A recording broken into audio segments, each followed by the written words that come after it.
Hello दोस्तों, कैसे हैं आप सब। आई होप आप सब अच्छे होंगे, स्वस्थ होंगे और होली का त्यौहार आप लोगों ने सबने धूमधाम से मनाया होगा।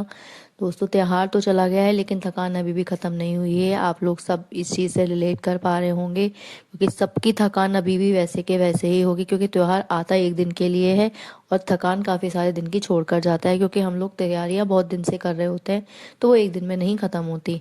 तो हमारे साथ भी वही हो रहा है और मेरे साथ तो स्पेशली हो ही रहा है। और दोस्तों, आज मैं आप लोगों के साथ शेयर करने वाली हूँ यहाँ दाल मखनी की रेसिपी, क्योंकि आज स्पेशल फरमाइश पे हस्बैंड के लिए बनाई थी। तो यहाँ मैंने इनको सोक नहीं किया था क्योंकि सुबह ही बोला था, क्योंकि आज उन्होंने छुट्टी की है तो आज उन्होंने वही खाना है। तो यहाँ सुबह सुबह सबसे पहले आते ही मैंने थोड़े से राजमा और उड़द को यहाँ पर निकाल लिया था और थोड़ी देर के लिए पानी में इसको रख दिया था। यहाँ ठंडे पानी का यूज़ किया है मैंने और इनको चढ़ा दूंगी मैं कुकर में गैस पर उबलने के लिए, और साथ ही तैयारी कर लूँगी यहाँ पर नान बनाने के लिए मैदा लगाने की। तो दोस्तों, यहाँ पर तकरीबन मैंने 1 किलो मैदा का इस्तेमाल किया है और उसको निकाल के रख दिया था मैंने अलग। और यहाँ अब दूसरे बर्तन में मैंने थोड़ा सा सोडा, बेकिंग सोडा और बेकिंग पाउडर, और इसमें थोड़ा सा दूध और दही, थोड़ा सा आप इसमें रिफाइंड डालिएगा और नमक, थोड़ा सा इसमें डालेगा चीनी। और इन सबको आप अच्छे से मिला लेंगे ताकि चीनी और नमक इसमें घुल जाए और मिक्स हो जाए और दही में भी जितने भी लम्स होंगे वो ना आए। और यहाँ मैंने इनको रख दिया था थोड़ी देर के लिए रेस्ट करने के लिए, और साथ ही थोड़ा सा आपको चाहिए गर्म पानी ताकि मैदा आपकी टाइट ना हो। और ये देखिए सीटी लग चुकी थी और यहाँ एक सीटी में ये हाल हो गया था राजमा का और उड़द का। इसमें अब आप थोड़ा सा और पानी डालकर दोबारा से सीटी लगाने के लिए रख देंगे। तो दोस्तों, यहाँ इसमें मैंने 2 गिलास पानी डाल दिया था और दोबारा से इसको चढ़ा दूंगी गैस पर उबलने के लिए ताकि ये अच्छे से और ज़्यादा घुट जाए। और अब बारी थी मैदा लगाने की, आटा लगाने की। तो यहाँ मैंने आटा लगाना शुरू कर दिया था। मैदा को आपको ना तो ज़्यादा टाइट लगाना है, ना ही आपको लगाना है ज़्यादा पतला, क्योंकि अगर आप इसको पतला रखेंगे तो ये आपके बेलन पे, चकले पे चिपकेगा। और ना ही ज़्यादा टाइट रखना है वरना ये खिंचेगी, क्योंकि इसमें नमक पड़ा हुआ है। तो दोस्तों, यहाँ पर मैं अभी सिर्फ तैयारी करके रख रही हूँ क्योंकि सुबह सुबह का टाइम है, सुबह सुबह ये कोई नहीं खाएगा और आज मुझे थोड़ा सा किचन का सामान लगाना है, इसीलिए मैं फ्री होना चाहती हूँ अपने काम से। तो यहाँ खाने की तैयारी हो जाएगी तो मैं किचन फैला सकती हूँ, क्योंकि राशन आया हुआ रखा था होली से पहले का, लेकिन समय नहीं मिल पाया था तो मैं उसको सेट नहीं कर पाई थी। अब फ्री हो गई हूँ थोड़ा सा, तो मैं यहाँ पर उस काम को भी ख़त्म करना चाहती हूँ। तो मैदा लग जाएगी और राजमा उड़द उबल जाएंगे तो मुझे काम आसान हो जाएगा। उसके बाद जब हस्बैंड नीचे आएंगे नाश्ता करने के लिए या खाना खाने के लिए, तो मैं सिर्फ इसमें दाल में तड़का लगा दूंगी और दाल वगैरह सब रेडी हो जाएगी। मैदा अपनी आपको रेस्ट करने के लिए ज़रूर छोड़नी है, अदरवाइज़ वो खमीर नहीं उठेगा और सॉफ्टनेस नहीं आएगी। तो यहाँ आपको मैदा लगाकर, आटा लगाकर थोड़ी देर के लिए छोड़ना ज़रूरी रहेगा। यहाँ आपको इस तरह से अच्छे से इसको मल देना है ताकि ये और भी ज़्यादा सॉफ्ट हो जाए और अंदर जो इसमें गांठें पड़ेंगी वो ना पड़े। और यहाँ बारी थी इसके पेस्ट को तैयार करने की, छौंका लगाने के लिए। तो यहाँ सबसे ज़्यादा आपको यूज़ करने हैं टमाटर। प्याज और लहसुन आप यूज़ कर सकते हैं, ऑप्शनल है, लेकिन जो इसमें मेन टेस्ट आएगा वो आएगा सिर्फ टमाटर के तड़के से। तो यहाँ मैंने 3 टमाटर लिए हैं, तकरीबन 250 ग्राम इसमें राजमा और उड़द हैं, बराबर बराबर मात्रा में लिए हैं, तो उसमें 3 टमाटर इनफ रहेंगे। और यहाँ मैं इसका प्यूरी बना लूँगी। इसमें थोड़े से अगर आप खड़े मसाला डालना चाहें, बड़ी इलायची डालना चाहें तो वो भी डाल सकते हैं, अदरवाइज इसमें कोई रिक्वायरमेंट नहीं रहती। अगर आप लहसुन इस्तेमाल करना चाहते हैं तो लहसुन को आपको अलग से इसमें पेस्ट बना लेना है या फिर चॉपर में चॉप कर लेना है। अब यहाँ मैंने टमाटर के साथ थोड़ा सा इसमें अदरक डाला है और 4-5 इसमें डाली है हरी मिर्ची, ताकि इससे थोड़ा सा टेस्ट चेंज हो जाए। हरी मिर्च इसमें आप ऑप्शनल है, डाल सकते हैं, लेकिन अदरक और लहसुन बहुत ज़रूरी है, दोनों का ही तड़का आपका मेन है इसमें।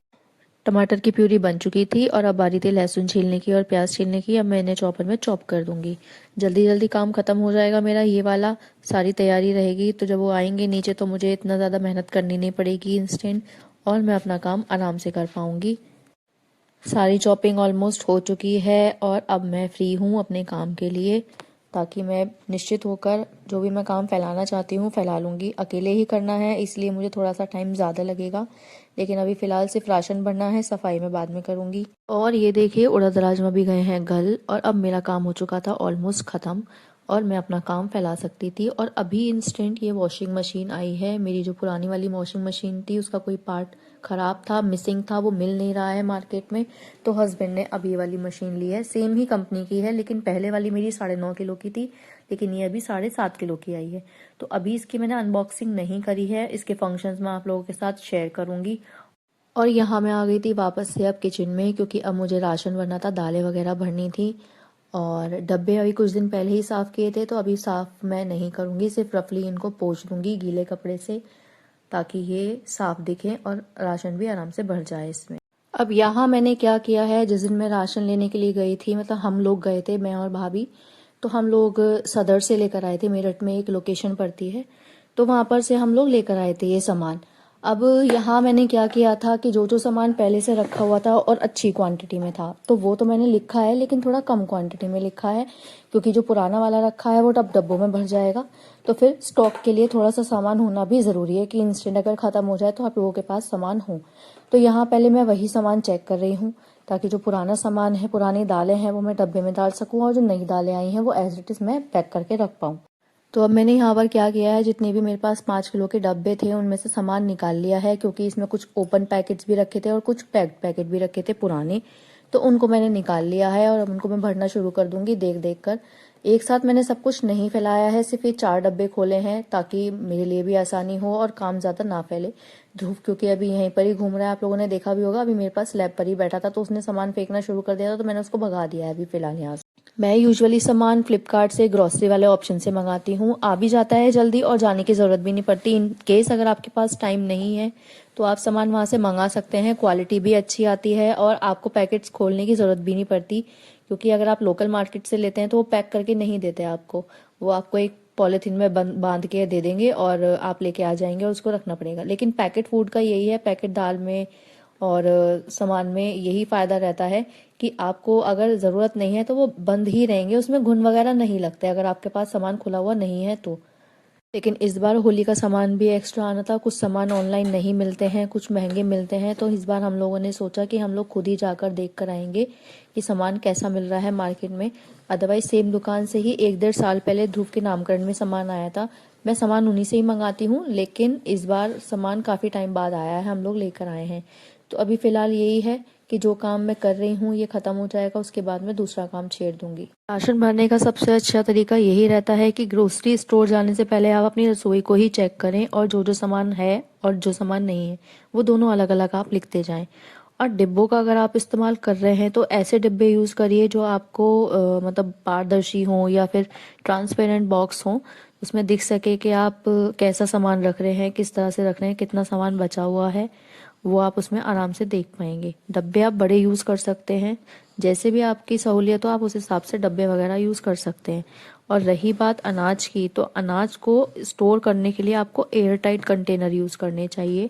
यहाँ हमारे यहाँ पे क्या होता है कि मेरे पास यहाँ स्टील के ड्रम्स हैं, तो अभी जितना भी बड़ा सामान आता है, जैसे चावल एक साथ बहुत सारी क्वांटिटी में आते हैं, चीनी बहुत सारी क्वांटिटी में आती है, आटा होता है 30-40 किलो 50 किलो इस तरह से आता है, जैसे यहाँ पे हमारे घर पे, तो उनके लिए बड़े ही डब्बों की, ड्रम्स की ज़रूरत होती है, हम लोग फिर यही यूज़ करते हैं। बाकी ये 5-6 डब्बे मैंने डील शेयर से मंगवाए थे, तो ये डब्बे भी मुझे बहुत अच्छे लगे, किचन में रखे हुए भी सुंदर लगते हैं और इनका स्पेस भी अच्छा है। 5 kg के ये डब्बे हैं और मैं इनको बहुत अच्छे से ही यूज़ कर लेती हूँ। राशन का सामान आया था कट्टे में, जो मैंने बाहर ही रखा हुआ है किचन में, मैं उसको खींच कर नहीं लेकर आई थी, क्योंकि यहाँ पर भी बहुत सारा मैसअप हुआ पड़ा है और फिर वहाँ का सामान भी मैं यहाँ ले आती तो फिर जगह नहीं बचती। अब यहाँ ये है कि थोड़ा थोड़ा सामान मैं लाती रहूँगी और डब्बों में भरती रहूँगी। अब लगभग काफ़ी सारा सामान मैंने भर दिया था डब्बों में, और अब बारी थी ये बड़े वाले डब्बे धोने की, क्योंकि जितना भी अब बचा हुआ सामान है वो मैं साइड करती रहूँगी और इसमें रखती रहूँगी, ताकि जगह होती जाए और दूसरा सामान यहाँ आता जाए। हर ऑल्टरनेट 15 डेज पे ये किचन साफ़ होती है और डब्बे क्लीन होते हैं, लेकिन उसके बाद भी कभी सामान वगैरह हम निकालते हैं तो इतना ध्यान नहीं रहता, सामान गिर जाता है तो वो गंदगी फैलती जाती है और हाथ ज़रूर लगता है। लेकिन इसमें राशन लिखने के भी कई सारे नियम होते हैं, जैसे यहाँ मम्मी बताती हैं, मम्मी क्या वहाँ घर पे भी मम्मी बताती थी कि अगर आप कोई भी राशन लिख रहे हैं तो सबसे पहले आपको नमक लिखना चाहिए, और अगर आप राशन भर रहे हैं और राशन आ रहा है तो आपको राशन के अंदर खड़ा नमक, जो साबुत नमक होता है, वो ज़रूर लाना चाहिए और उसको सबसे नीचे रखना चाहिए। इससे ये कहते हैं कि बरकत हमेशा बनी रहती है और आप कम से कम सामान में भी किचन पूरे महीने चला सकते हैं, आपको फिर बीच में सामान लेने की, मंगाने की ज़रूरत नहीं पड़ती। किचन से कभी भी हल्दी हो, गुड़ हो, धनिया हो, नमक हो, ये कभी भी खाली नहीं होने चाहिए। हमेशा प्रॉपर मात्रा में हमेशा भरे ही होने चाहिए। जैसे ही खत्म हो आप इनको तुरंत भंगा सकते हैं। एक कपूर और लौंग, तांबे या पीतल का बर्तन हो या फिर एक छोटा सा शीशा, ये आप किचन में ज़रूर रखें। ये चीज़ें पॉजिटिविटी लाती हैं किचन में। और अब यहाँ जो ये डब्बा है मेरे पास, इसमें मैंने क्या किया है, जितने भी पैकेट वाले मसाले आते हैं ये सब इसमें रख दिए हैं, ताकि कभी भी कोई भी ये डब्बा उठाए उसमें सारे मसाले मिल जाए। तो यहाँ मैं इस चीज़ का भी ध्यान रखती हूँ कि यहाँ जितने भी ये डब्बे वाले मसाले हैं वो एक तरफ रहें, कुटे हुए मसाले हैं वो एक तरफ रहें, और दालें हैं वो एक तरफ रहें, कि कभी भी कोई डब्बा खोले और कोई डब्बा उसको किचन में खाली डब्बा भरना है तो आप वहां से उठाएं और आसानी से भर दें। मेरे पीछे भी वैसे तो मैं अवेलेबल रहती ही हूँ हमेशा, मैं कहीं नहीं जाती, लेकिन हाँ, अगर आप मेरी एब्सेंस में कोई काम कर रहा है तो उसको आसानी से मिल जाए सामान। पर कभी कभी ऐसा होता है कि मैं सामान रखती हूँ और खुद मैं ही भूल जाती हूँ, क्योंकि सामान इतना सारा है, डब्बे इतने सारे हैं, आप नहीं याद कर सकते। तो मम्मी मुझसे हमेशा यही कहती हैं कि एक मार्कर लेकर आप डब्बों के अंदर ऊपर लिख दें कि इसमें क्या क्या सामान रखा हुआ है। लेकिन वो काम अभी तक मैंने शुरू नहीं किया है, लेकिन हाँ, कोशिश यही है कि नेक्स्ट टाइम कभी अगर किचन ऐसे लगती है तो मैं ज़रूर उस पर लिखूंगी। इससे एक तो आपका टाइम बचता है डब्बा ढूंढने में और सामान आसानी से मिल जाता है। और ये देखिए, इसमें धीरे धीरे करके अब मैंने सब कुछ स्लैब ऑलमोस्ट खाली कर दिया था। ये देखिए, ये सारा सामान आ चुका था डब्बों के अंदर। अब ये स्टील के बड़े डब्बे हैं 5 किलो के, तो ये उसमें भी चले जाएंगे। और यहाँ भी मेरे पास 4-5 डब्बे हैं, ये बहुत काम आते हैं, मुझे पर्सनली बहुत पसंद आए थे। यहाँ मैं क्या करती हूँ, अगर कोई दाल डब्बे में ऑलरेडी है, थोड़ी सी बची हुई है, तो वो वाली दाल अलग निकाल देती हूँ और नई दाल उसके नीचे डालती हूँ और पुरानी वाली दाल ऊपर यूज़ करती हूँ, ताकि अगर आप डब्बा खोलें तो पहले वो पुरानी वाली ही दाल इस्तेमाल हो। तो इससे ये है कि घुन वगैरह लगने का चांस नहीं रहता, क्योंकि नया पुराना सामान में थोड़ा सा मॉइस्चर रहता है, और इस चीज़ का ध्यान मैं रखती ज़रूर हूँ। नहाने में आज मुझे हो गया था लेट, क्योंकि आज मुझे करना था काफ़ी सारा काम। इस वजह से मैं आज नहाने के लिए नहीं जा पाई थी। किचन में बहुत ज़्यादा टाइम लग गया था, धूल वगैरह होती है, सफाई करनी होती है, तो आज नहाना मेरा जल्दी का स्किप हो गया है। अब बस यहाँ से फ्री होके पतिदेव को खिला के खाना मैं चली जाऊंगी ऊपर। और ये देखिए, ऑलमोस्ट मेरा सारा राशन भर चुका था, और जितने भी पैकेट वाला सामान था वो मैंने रख दिया है अलग, ताकि किसी को ज़रूरत पड़े तो वो उसमें से निकाल ले।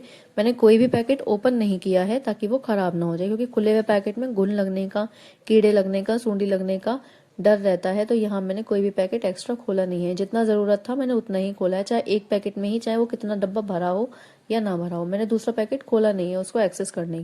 और राशन भरने के बाद उसके बाद आ गए थे पतिदेव नीचे। अब उनको खाना देने की थी बारी, दोपहर हो चुकी थी, इसी चक्कर में मैंने फिर नाश्ते की तैयारी कोई करी नहीं थी। सीधा उनको अब खाना ही खिला दूंगी, स्पेशली उन्होंने बनवाया है तो अब वो अच्छे से खा लेंगे, तो मेरा भी पेट भर जाएगा। अगर आप इस ट्रिक से दाल मखनी और नान को बनाएंगे तो आपको बिल्कुल भी झंझट नहीं लगेगा, और बहुत इजीली ही झटपट से बन जाएगी, और आपका समय भी बर्बाद नहीं होगा। ना ही आपको इसको सोक करने की ज़रूरत है ओवरनाइट, और ना ही आपको मैदा जल्दी लगाने की। आप 15 मिनट में भी अच्छे से अच्छा खमीर उठा सकते हैं मैदा में, और नान आपकी एकदम सॉफ्ट बनेगी। तो यहाँ तेल गर्म हो चुका था और मैंने इसमें डाल दिया था लहसुन, और इसको अच्छे से चला लूंगी। लहसुन को आपको अच्छे से पकाना है ताकि इसकी स्मेल दाल के अंदर ना आए। ये जब बिल्कुल ब्राउन हो जाएगा आपको तब इसके अंदर दूसरी प्याज डालनी है। बहुत सारी वीडियोस देखी हैं मैंने, उसमें खड़े मसाले डालते हैं। इस वाली दाल में मैंने आज तक भी, इस वाली दाल में एक बार भी खड़ा मसाला नहीं यूज़ किया है, सिवाय बड़ी वाली इलायची के, वो भी इस बार मैंने स्किप कर दी है। अब यहाँ देखिए, लहसुन हो चुका था ब्राउन, अब मैंने प्याज डाल दिया था। प्याज इसमें बहुत थोड़ी डाली है मैंने, बहुत मुश्किल से मुझे लगता है शायद मैंने 1-2 प्याज यूज़ करी है, वो भी सिर्फ एक इसलिए कि भाई हमारी आदत है लहसुन प्याज और टमाटर से हमें कोई भी सब्जी बनानी है, इसलिए इसमें प्याज गई है, अदरवाइज इसमें रिक्वायरमेंट नहीं रहती। तो यहाँ प्याज अच्छे से भुन जाएगी, और अब बारी थी इसमें टमाटर की प्यूरी डालने की। तो अभी जब तक ये प्याज नहीं भुन जाती है तब तक मैं इसमें टमाटर की प्यूरी को नहीं डालूंगी। दोस्तों, आप कोई भी डिश बना रहे हैं, कोई भी रेसिपी बना रहे हैं, सारा मेथड उसमें, सारा ही जो मेन पॉइंट है वो है मसाला। अगर मसाला कच्चा है किसी भी सब्जी में, किसी भी चीज़ में, तो वो टेस्ट आपका बिल्कुल ख़राब कर देगा, और जो अच्छे से खाना खाने वाला है उसको एकदम पता चल जाएगा कि सब्जी का जो मसाला है वो अच्छे से भुना नहीं है। तो यहाँ कोई भी अगर आप रेसिपी बना रहे हैं तो मसाला जब तक अच्छे से भुन ना जाए, चाहे आपको 5-7 मिनट एक्स्ट्रा लगाने पड़े, लेकिन आप लगाइए ताकि सब्जी का टेस्ट और एनहेंस हो जाए। मैं छोटी से छोटी, बड़ी से बड़ी सब्जी में बहुत टाइम देती हूँ, तभी खाना अच्छा बन पाता है। और यहाँ भी मैंने यही किया है, मसाला मैंने बहुत अच्छे से भुना है इसका। यहाँ प्याज और लहसुन अच्छे से पक चुका था, भुन चुका था और अब बारी थी इसमें टमाटर प्यूरी ऐड करने की, तो वो मैंने ऐड कर दिया और इसको भी मैं अच्छे से भून लूँगी। यहाँ नमक ऑलरेडी थोड़ा सा मैंने डाला हुआ था उबलने में, तो यहाँ थोड़ा सा आप डालना चाहे तो डाल सकते हैं, अदरवाइज मत डालिए, वो आपके ऊपर है, ऑप्शनल है। अब यहाँ मैंने जितने भी मसाले यूज़ किए हैं वो घर के ही मसाले यूज़ किए हैं, कुछ भी इसमें एडिशनल ऐड नहीं किया है कि मैं बाज़ार से कोई पैकेट वाला मसाला लेकर आई हूँ, कि दाल मखनी मसाला लाई हूँ या कुछ लाई हूँ। सिर्फ इसमें मैंने घर के मसाले यूज़ किए हैं। हाँ, इसमें थोड़ा सा आप दालचीनी का पाउडर, काली मिर्च का पाउडर, गरम मसाला वो ज़रूर ऐड करिएगा ताकि टेस्ट और अच्छा हो जाए। इसके अलावा कोई भी एडिशनल मसाला आपको यूज़ करने की ज़रूरत नहीं है, लाइक किचन किंग, मैगी मसाला या दाल मखनी मसाला। आपका टेस्ट इसी से ही अच्छा आ जाएगा और दाल मखनी एकदम बढ़िया बनेगी। अब यहाँ मैंने इसमें सारी चीज़ें ऐड कर दी थी, मसाला वगैरह सब कुछ डाल दिया है। अब बस इसको बारी है अच्छे से पकाने की, ताकि मसाले भी अच्छे से भुन जाए और टेस्ट आ जाए एकदम बढ़िया सा। आप कलर देख सकते हैं प्यूरी का कितना बेहतरीन आया है। अब बस इसको डालना है आपको दाल के अंदर, और दाल में आप इसको चाहे ऐसे ही डाल सकते हैं या दाल को आप इसमें पलट सकते हैं, जैसे आपको ठीक लगे। जिस बर्तन में भी आप इसको रखना चाहते हैं आप रख सकते हैं। मुझे कुकर में इजी लगा था तो मैंने मसाला उठाकर कुकर में डाल दिया था एज इट इज़। अब यहाँ आप दाल मखनी बना रहे हैं तो मक्खन डालना तो ज़रूरी है। आप चाहें तो घर का मक्खन डाल सकते हैं, चाहे तो मलाई डाल सकते हैं, चाहे बाज़ार की क्रीम डाल सकते हैं, जो भी आपके पास एट टाइम अवेलेबल हो आप वो डाल सकते हैं। यहाँ मेरे पास थोड़ा सा मक्खन रखा हुआ था बाज़ार वाला, पराग वाला, तो मैंने वही इसमें ऐड कर दिया है और मसाला डाल दिया था साथ में इसी के अंदर कुकर में। अब इसको आपको मंदी आंच पे और पकाना है ताकि दाल में जितना भी मसाला हमने डाला है वो अच्छे से पक जाए। मुझे मैक्स टू मैक्स इसको बनाने में 2 घंटे भी, मैं बहुत ज़्यादा बता रही हूँ, 1-1.5 घंटे में आप इसको तैयार कर सकते हो और सर्व कर सकते हो। आपको कोई इसको ओवरनाइट सोक करने की ज़रूरत नहीं है, कोई आपको एक्स्ट्रा प्रिपरेशन की ज़रूरत नहीं है। जो भी आपके पास घर में अवेलेबल हो आप उसी से ही ये चीज़ बना सकते हैं और एकदम बेहतरीन बनेगी ये। अब यहाँ दाल का काम मेरा हो चुका था ख़त्म। अब इसको मैं अच्छे से पकाऊंगी मंदी आंच में। और यहाँ आ गई थी अब बारी नान बनाने की। नान में आप लगाने के लिए गार्निशिंग के लिए थोड़ा सा धनिया और कलौंजी का इस्तेमाल कर सकते हैं। मेरे पास कलौंजी अवेलेबल नहीं थी तो मैंने सिर्फ इसमें धनिया का इस्तेमाल किया है।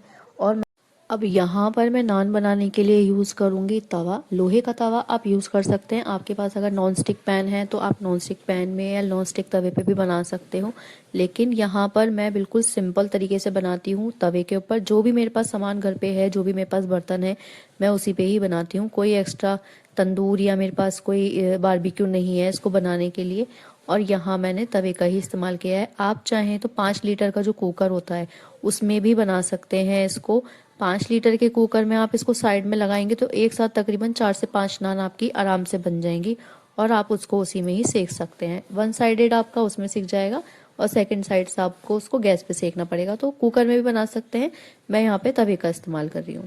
और ये देखिए मैदा एकदम हो चुकी थी चिकनी, इसको मैंने अच्छे से मला है ताकि ये और अच्छा सा टेक्सचर दे बनने के बाद। और यहाँ मैंने थोड़ा सा बेलने से पहले लगाया है ऑयल नीचे वाले प्लेटफॉर्म पे ताकि ये और चिपके ना। यहाँ आपको इसको लंबा बेलना है, ये देखिए इस तरह से बेलेंगे तो एकदम छोटी नान वाला जो शेप है वो आ जाएगा। और ये देखिए इस तरह से आप उसको बेलना है। इसकी एक साइड पे आपको लगाना है पानी, ये देखिए मैंने यहाँ पानी लगाया है। एक साइड पर आपको इसको लगाना है पानी ताकि ये तवे पर चिपक जाए। पानी वाली साइड को आपको तवे पर डालना पड़ेगा और ऊपर वाली साइड को आपको ऊपर रखना पड़ेगा और इस पर लगाना पड़ेगा धनिया। फ्लेम आपको मंदी ही रखनी पड़ेगी क्योंकि ये मैदा है और आप इसको तवे पे बना रहे हैं तो इसको थोड़ा सा समय लगेगा। नीचे आपकी जो साइड है वो अच्छे से पक जाएगी और एकदम ब्राउनिश कलर आ जाएगा। और आपको अब यहाँ पर क्या करना है, तवा करना है इस तरह से उल्टा। और ये देखिए इस तरह से आपको घुमाना है गोल गोल ताकि सारी साइड से ये नान पक जाए और बन जाए। अगर आपको नान करारी खानी है तो आप इसको डीपली सेक सकते हैं, अदरवाइज कोई नीड नहीं है। और यहाँ देखिए कलर कितना बढ़िया आ गया था, नान मेरी गई थी सेक। और अब मैं प्लेट लगा दूंगी हस्बैंड के लिए क्योंकि वो बाहर वेट कर रहे हैं। ये बहुत ही सॉफ्ट बनी थी, आप लोग घर में प्लीज़ ट्राई करिएगा, बहुत ही अच्छी लगेंगी आपको। और ये देखिए प्लेट लगा दी थी मैंने और मेरा काम किचन का हो गया था ख़त्म। शाम के समय हम लोग आए थे काली माता के दर्शन करने के लिए उनके मंदिर में। ये मंदिर बहुत ही प्राचीन है और आज सच बताऊं बहुत ही ज़्यादा करीब से हम लोग उनके दर्शन करके आए हैं। आज बिल्कुल भी उम्मीद नहीं थी क्योंकि हमेशा यहाँ पर भीड़ रहती है। दर्शन करने के बाद हम लोग चल दिए थे वापस घर की तरफ क्योंकि रात हो चुकी थी। और ये ब्लॉग आज का दोस्तों यहीं पर ही ख़त्म होता है। आई होप आप लोगों को मेरा ब्लॉग आज का पसंद आया होगा। मिलते हैं नई ब्लॉग में, तब तक के लिए बाय बाय। प्लीज़ कमेंट में बताइएगा कि मेरी रेसिपी आप लोगों को कैसी लगी, मेरा मेथड कैसा लगा।